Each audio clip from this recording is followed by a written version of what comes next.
Marissa Jameson was born on February 22nd, 1987 in Fortuna, a small town in Northern California known for its quiet streets and natural beauty. Her parents, Michael and Linda Jameson, were part of the middle class. Michael worked as an engineer at a local factory, while Linda was an elementary school teacher.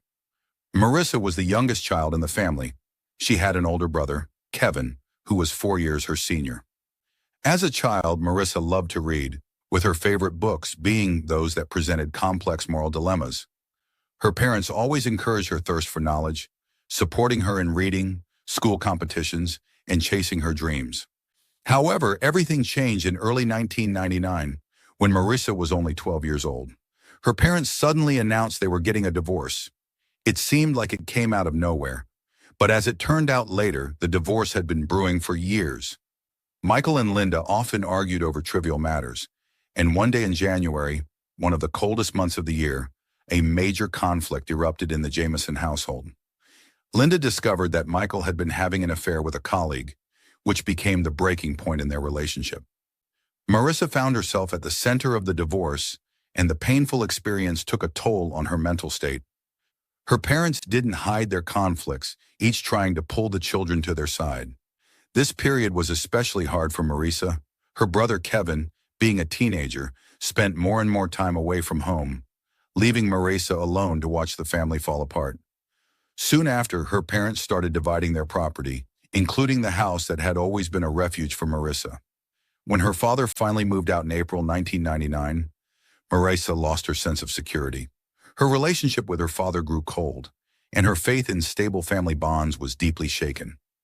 This painful experience became a defining factor in shaping Marissa's perception of loyalty and trust. She grew much more cautious in her relationships, and her fear of betrayal became deeply ingrained.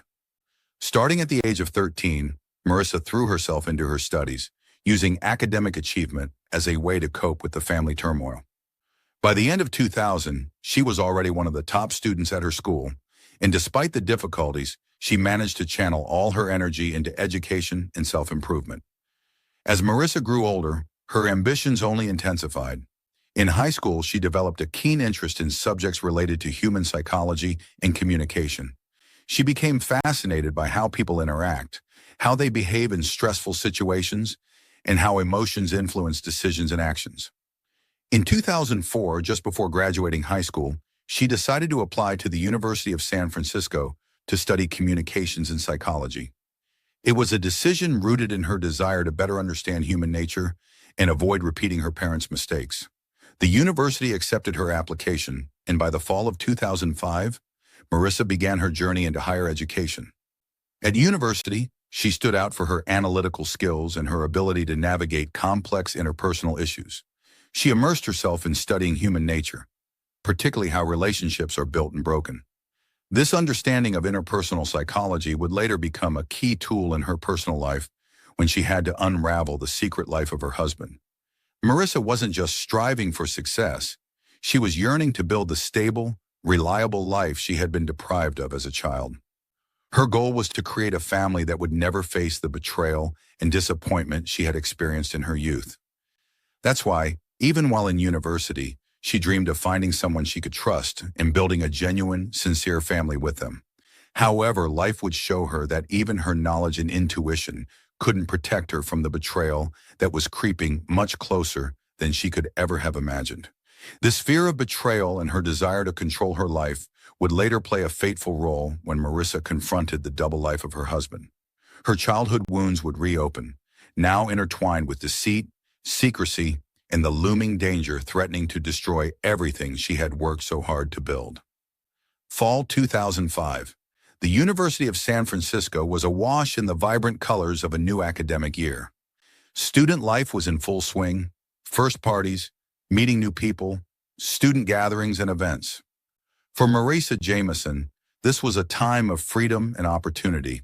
Far away from the family difficulties and pain, she hoped to start a new chapter of her life, focusing on her studies and dreams of stability.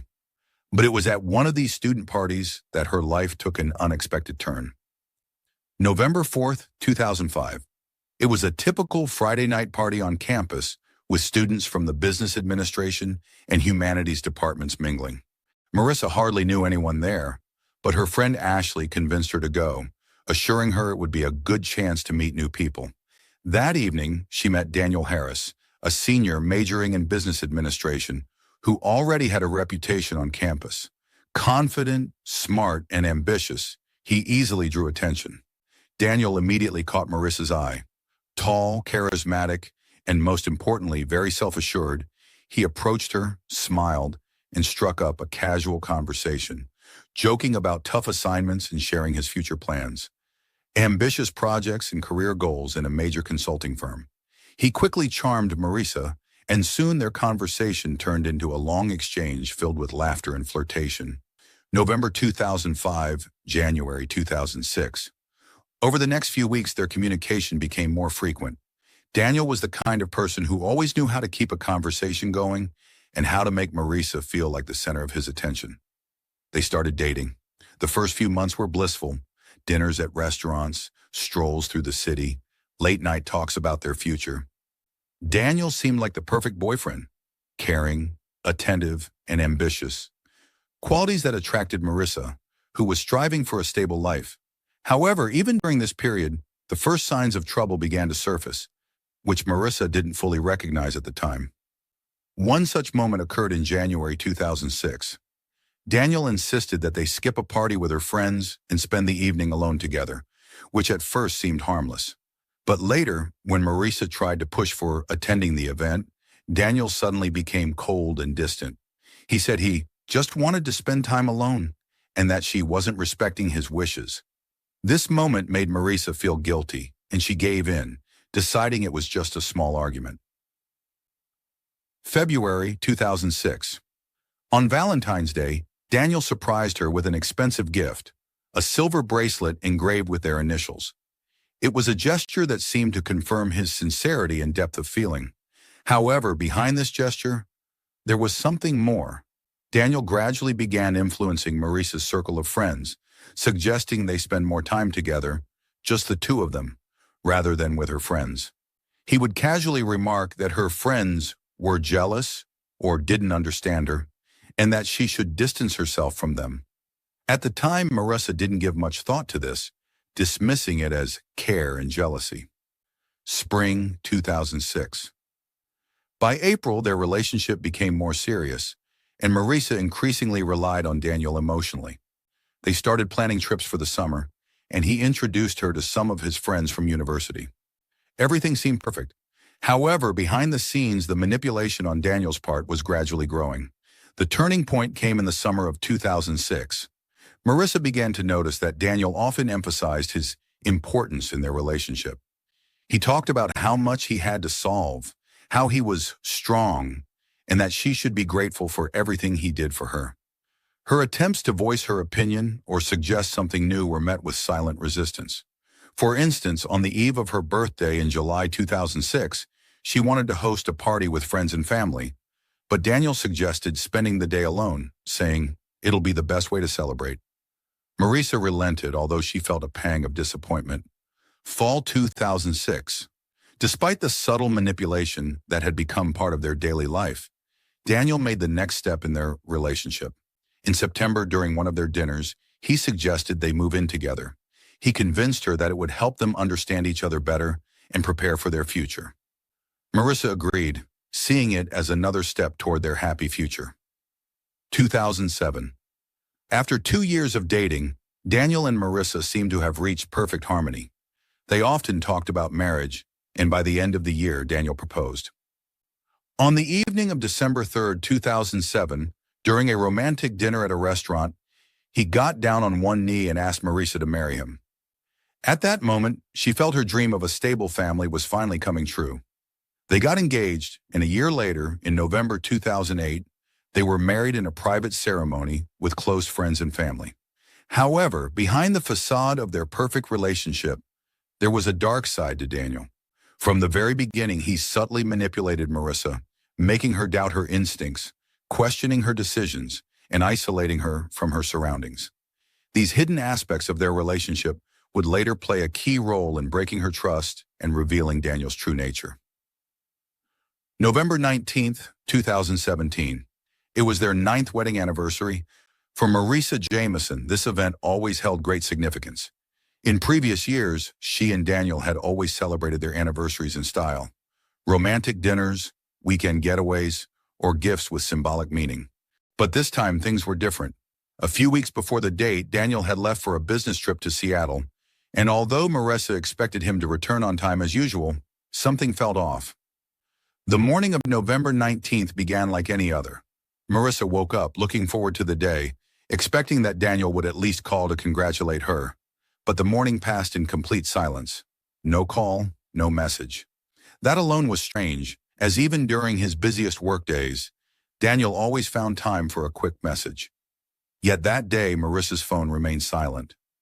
By midday, Marisa's anxiety began to build. She tried convincing herself that Daniel was probably just caught up with work, but her intuition told her something was wrong. He always paid attention to such dates, and his unexplained absence felt strange. Daniel had always been detail-oriented, and his forgetfulness didn't align with his character. When he finally called at 7:45 p.m., his voice was tense and distant. "Sorry, got completely off schedule," he said, briefly explaining that he had to stay late at work. But he made no mention of their anniversary. Marisa felt something click in her mind. That seemingly small incident had planted the first seeds of doubt. She stared at her phone for a long time after his call, overwhelmed by a deep sense of disappointment and growing anxiety. That forgotten anniversary became a symbol that something was changing in their relationship. For the first time, she seriously questioned what was happening behind her back.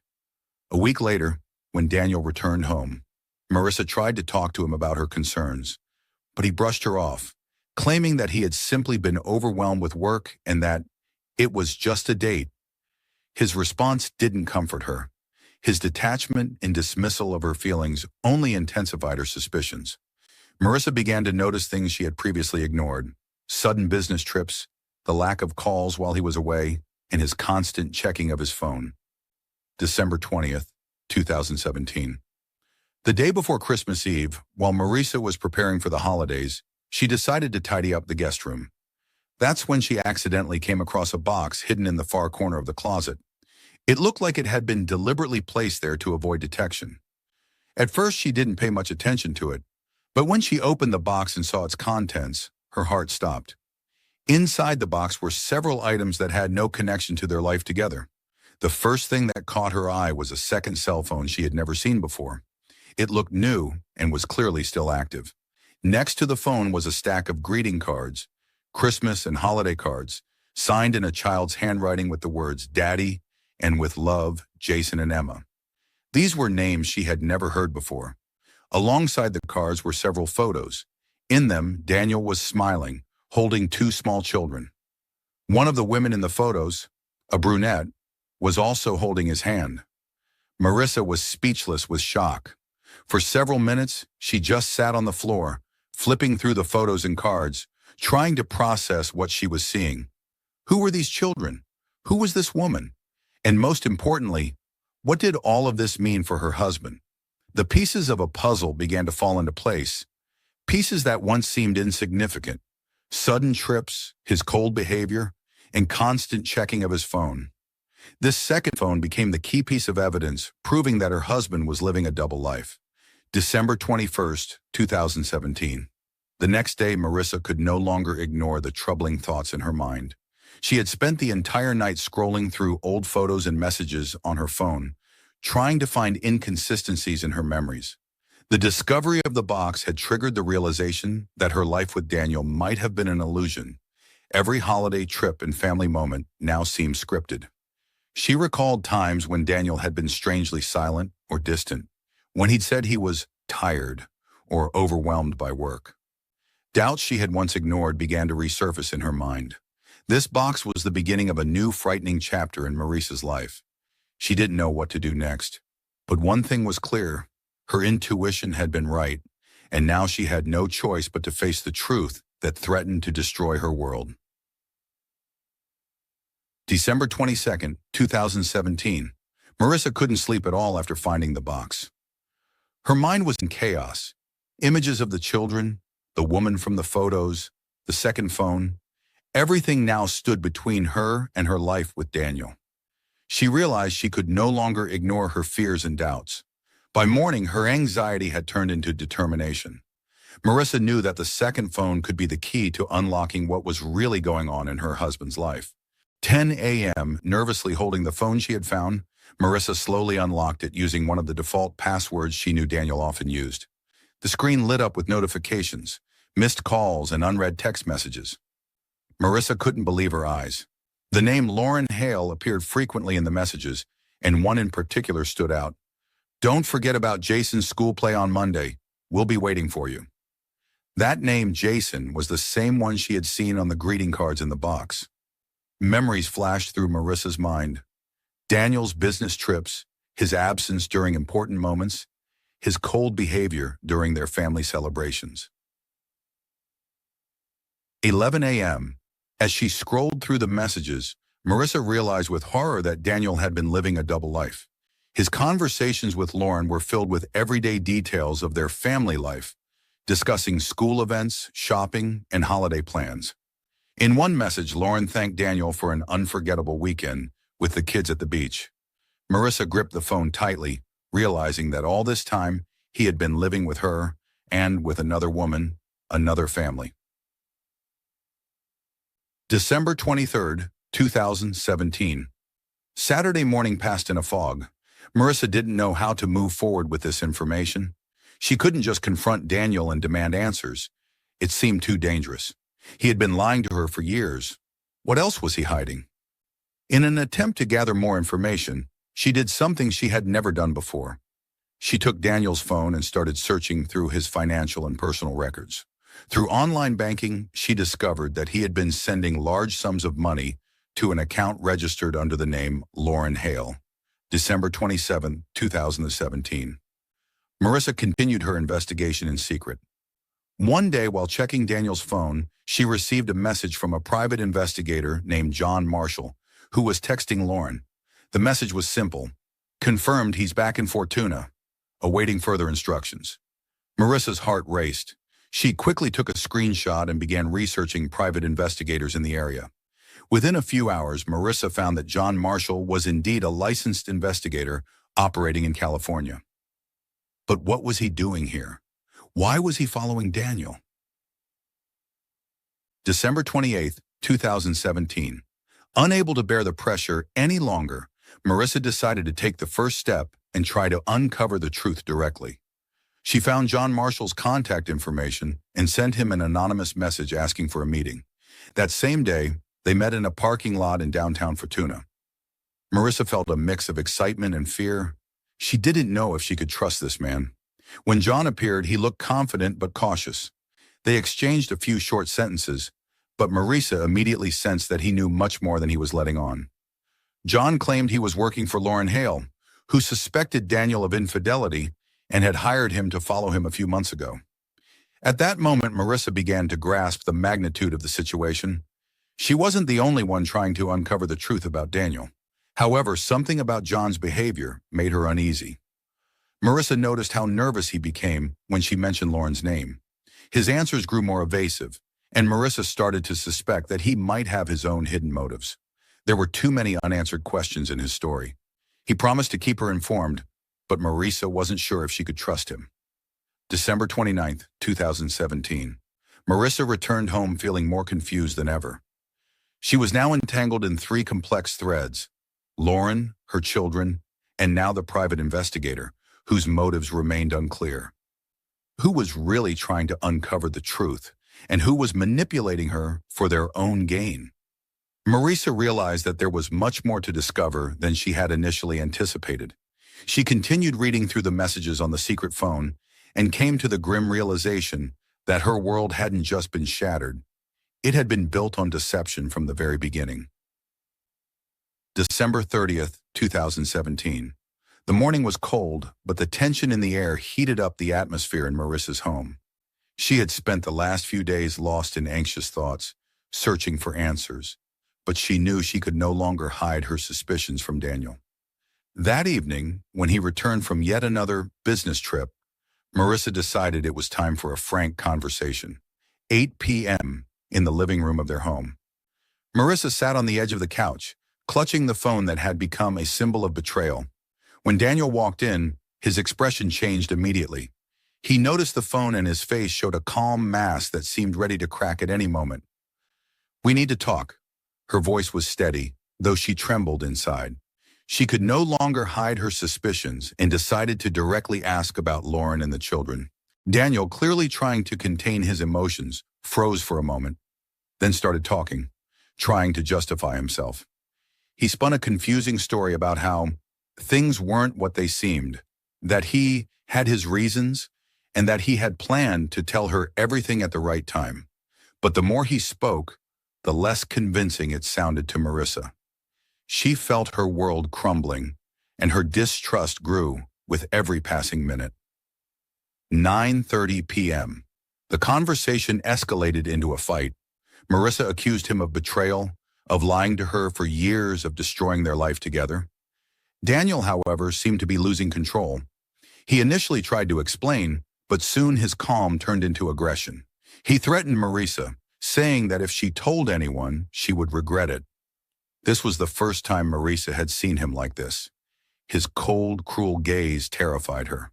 For the first time, she realized that the man she had shared her life with was a complete stranger. January 1st, 2018. After the heated argument, Daniel unexpectedly disappeared. He didn't return home that night.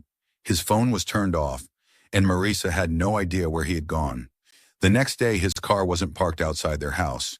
In fear and confusion, she began to suspect that he had run away to avoid further exposure. Left alone in a house full of ghosts from their past, she didn't know what to do next. January 3rd, 2018. After days of silence and anxious waiting, Marissa decided to reach out to Emily Harris, Daniel's sister, with whom they had always maintained a friendly relationship. When Emily received Marissa's call, she immediately came to see her. Their conversation was tense. Emily was shocked by what she heard from Marissa, but her surprise quickly turned to concern. "I know my brother," she said, trying to reassure Marissa, though there was tension in her voice. "He may have made a mistake, but he wouldn't do something like this." Nevertheless, Emily insisted that Marissa go to the police. She understood that the situation was becoming dangerous. Marissa was hesitant at first, afraid of the public fallout and the consequences, but eventually she realized she had no other choice. January 5th, 2018. Marissa and Emily head to the Fortuna Police Department, where they meet with Detective Richard Bennett, a veteran known for his meticulousness and ability to solve the most complex cases. The detective listens to Marissa's story carefully, without interrupting. His face remains expressionless, but Marissa notices how his eyes darken when she mentions the details about the second family and the mysterious transfers to Lauren Hale's accounts. Bennett quickly realizes that this isn't just a family conflict. After asking a few questions, he declares that he will be conducting a full investigation. Marissa feels a mix of relief and fear. This secret would now extend beyond the confines of her home. Detective Bennett immediately begins reviewing Daniel's phone records and financial transactions. January 7th, 2018. The police investigation gains momentum. Bennett uncovers that Daniel Harris not only led a double life with Lauren Hale, but he was also involved in financial crimes. His name surfaced in connection with a series of suspicious transactions and fraudulent business dealings, which he used as a front for money laundering. Daniel had been running fake investment funds, promising clients high returns, but in reality, using the money for personal gain and to support two families. January 10th, 2018. As more facts begin to surface, Marissa sinks deeper into anxiety. The more she learns, the less she understands who she had been living with all these years. Who was this man who had manipulated her life? Marissa starts to question if she ever really knew her husband at all. Every gesture, every phrase from him now seems false. This sense of paranoia grows stronger. She frequently glances at the door, expecting Daniel to walk back into her life at any moment. But now she knows. Whether he returns or not, the Daniel she knew is gone forever. January 5th, 2018. Days have passed since Daniel Harris's sudden disappearance, and Marissa is consumed by fear and uncertainty. After his abrupt departure, her life had become a nightmare. The world she had spent years building seemed to have crumbled overnight. The initial shock and anger had given way to deep anxiety and growing paranoia. Had her husband fled because of his double life? Or was there something far more complex and dangerous going on? Marissa began digging through Daniel's financial and personal documents. To her horror, she uncovered strange financial transactions. On January 6th, she accessed his bank statements and noticed large transfers to various accounts she had never seen before. Some of these transactions were sent to anonymous accounts in offshore zones, such as Panama and the Cayman Islands. The amounts were significant, ranging from tens of thousands to hundreds of thousands of dollars. This discovery dealt her yet another blow. It seemed her husband wasn't just living a double life. He was involved in large-scale fraud. January 8, 2018. The situation became even more complicated when Marissa unexpectedly received a call from Lauren Hale. Marissa was stunned by the call from Lauren, a woman she only knew from Daniel's text messages. Lauren was equally shocked to learn that Daniel had been deceiving both of them. Unlike Marissa, she had recently discovered her husband's double life, but had initially dismissed it as another one of his lies. However, Lauren soon began to have doubts and decided to reach out to Marissa to discuss the situation. January 10, 2018. They met at a small cafe in the suburbs of San Francisco. Lauren looked confused and defeated. She explained that Daniel had been incredibly charming, and although he had always told her that his frequent absences were due to work, his behavior over the past few months had made her suspicious. Lauren noticed that he had become increasingly secretive and irritable, as if he were being pursued by problems he didn't want to talk about. They began exchanging information. Marissa showed Lauren the bank statements, letters, and cards from the children that she had found, which were from Lauren and Daniel. Lauren, in turn, showed Marissa the messages she had received from Daniel, including photos from his trips and even hotel bills that matched the business trips he had told Marissa about. January 12, 2018. One of the bank statements that caught Marissa's attention led them to uncover an important fact. Daniel had been transferring money not only to personal offshore accounts, but also to anonymous accounts registered under company names they didn't recognize. Lauren remembered overhearing a phone conversation Daniel had once had about some project with a partner, but at the time she hadn't thought much of it. Now it looked like part of something much bigger. Marissa and Lauren realized they were beginning to see a new, terrifying picture. Daniel wasn't just deceiving both women, he was involved in criminal financial activities. Each new discovery deepened their anxiety. They both began to suspect that Daniel's disappearance wasn't just about running from family problems, but something far more dangerous. It was possible he was on the run to hide from people far more serious, people he had been dealing with. January 15, 2018. While digging further into Daniel's documents, Marissa accidentally stumbled upon a mention of Harris Consulting, a company registered under Daniel's name. The company officially provided consulting services and project management. But what alarmed Marissa was that the name of this company matched the transfers she had found in his bank statements. This wasn't just fraud. Daniel was likely laundering money through shell companies, using a complex network of financial operations. Marissa began to suspect that Daniel might be in deeper trouble, not just because of family issues. She began to sense that behind all of this was a dangerous criminal organization that may have forced him to flee, but where he was hiding and from whom remained unclear. January 18, 2018. The situation grew even more tense. At one point, Lauren received a strange message from an anonymous number. "He won't hide forever. We'll find him." It was the first direct confirmation that Daniel had been involved with people who weren't going to let him get away unpunished. Marissa and Lauren now understood they were caught up in a dangerous game. Their lives were at risk, and they couldn't count on being safe until they uncovered who Daniel had been dealing with. They decided to continue their investigation together, despite the threats and fear. January 22, 2018. Marissa Jameson continued to dive deeper into the investigation, trying to understand what dark dealings her husband Daniel had been involved in. By this point, she already knew that her life was tied to something far more dangerous than she could have imagined. One of the names that came up in Daniel's affairs was his colleague Simon Parker. Simon had worked with Daniel for several years, handling project consultations, and it had recently come to light that he had started cooperating with the police. He was one of the few leads that could unravel the truth behind Daniel's financial fraud. January 26, 2018. On Friday morning, the news of Simon Parker's sudden death spread throughout their circle. He had been found dead in his home. Initially, his death appeared natural. He was found lying in bed. However, the investigation quickly revealed odd details. Simon, a healthy and active man, had never complained of serious health issues. This immediately raised concerns among his loved ones. January 27, 2018. A forensic examination confirmed the worst fears. Traces of a strong toxin were found in his blood, something that couldn't have entered his system by accident.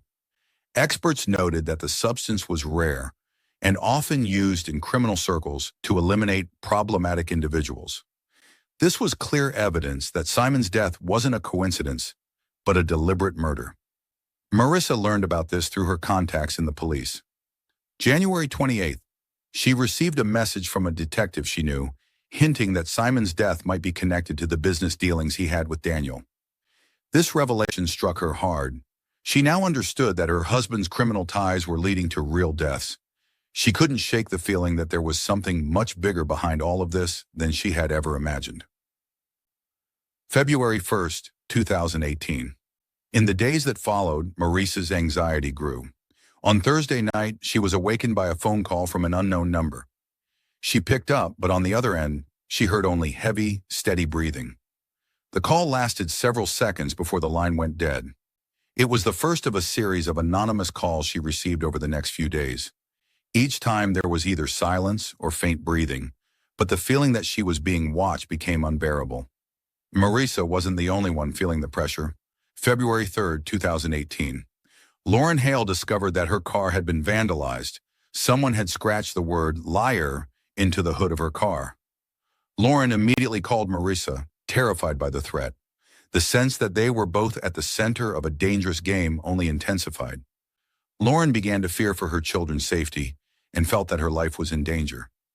These events made it clear that someone from the criminal elements connected to Daniel had begun to target anyone who might know about his fraudulent activities. February 5th, 2018. On this day, Marissa decided to go back to the police and file an official report. She detailed the strange calls and the threats she and Lauren had been receiving. Detective Richard Bennett confirmed that Simon Parker's death was now being investigated as a murder, and they suspected it might be connected to Daniel's dealings. Bennett also revealed that Simon Parker had been cooperating with the police as part of the investigation into financial fraud, and his death occurred just days before he was scheduled to give more detailed testimony. This increased the suspicion that he had been silenced before he could reveal key details that might tie together Daniel's fraud scheme and other criminal networks.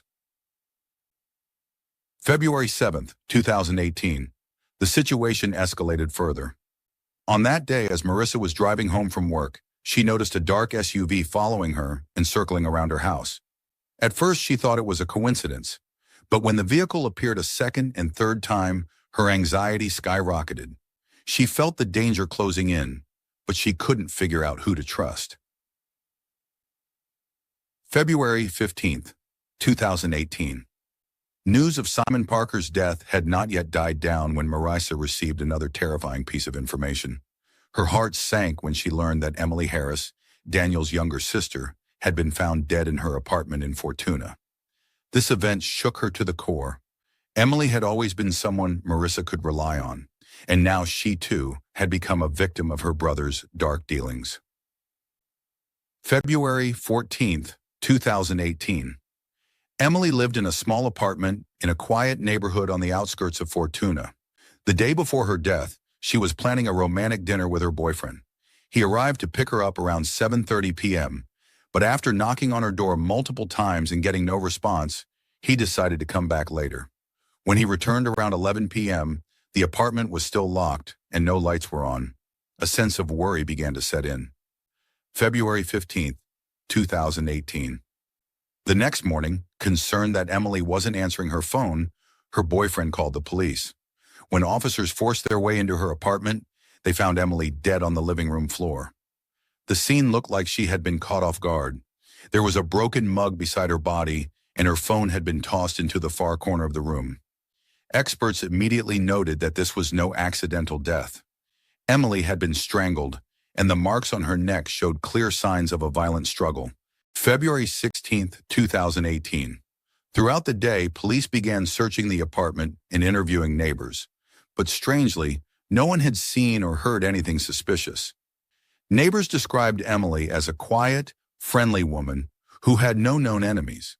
However, the detectives working on Daniel's case knew that her death was tied to something much bigger: her brother's financial schemes, in which she may have uncovered too much. Marissa knew that Emily was involved in the case far more deeply than she initially let on. Just a week earlier, during their last conversation, Emily had expressed her desire to help in the investigation into Daniel, hinting that she had access to certain documents that could shed light on his financial dealings. She hadn't gone into detail, but Marissa had understood that Emily had started to uncover something on her own. Now, Marissa was tormented by the thought that it was this very information that led to Emily's murder. February 18, 2018. The Fortuna police realized that this case was beyond their jurisdiction. Soon, the FBI was brought in, as it became clear that Emily's murder was linked to organized crime. The case was growing more complex and dangerous. FBI agent Carla Mendez, known for solving intricate financial crimes, took over the investigation. She began carefully examining Daniel's connections in his fraudulent dealings. Initial findings pointed to Daniel using shell companies to launder large sums of money through anonymous offshore accounts, and Emily may have stumbled upon this information. The FBI discovered that Emily had been keeping important documents, which could potentially tie Daniel to a large fraud scheme involving not just him, but more dangerous criminal figures. However, her computer had been wiped clean, and her cloud storage had been deleted. Someone had covered their tracks before her death. Agent Mendez was certain that Emily had gotten caught in the middle of a conflict that not only threatened her life, but the lives of everyone connected to Daniel. February 20th, 2018. Marissa realized that the situation was escalating and that she could be the next target. She remembered her conversations with Emily, her growing concerns about her brother, and tried to piece together what documents Emily might have found. Marissa no longer felt safe and now understood that she was caught in a real-life criminal drama. Lauren Hale, who was also aware of the situation, began tightening security for her family. She moved out of town with her children, fearing for their lives. The police increased surveillance around her home, but they couldn't guarantee safety, as the threat seemed much closer than anyone had anticipated. February 22nd, 2018.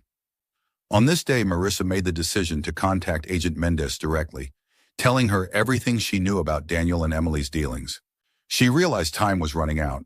Emily had already paid too high a price for what she knew, and now Marissa feared for her own life.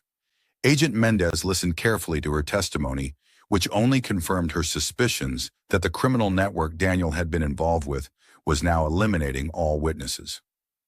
February 24th, 2018. The investigation continued, but Emily's murder remained a mystery. Who was responsible for her death? What information might she have revealed had she survived?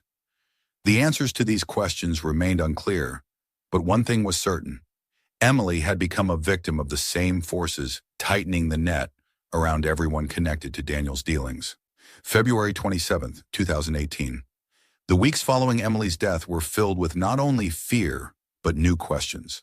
The FBI continued their investigation, trying to track down Daniel, who remained on the run. It was on this day that the investigative team found their first major lead in an abandoned cabin on the outskirts of the forest near Fortuna. In the dark, dilapidated structure, FBI agents found Emily's missing laptop, which had disappeared after her murder.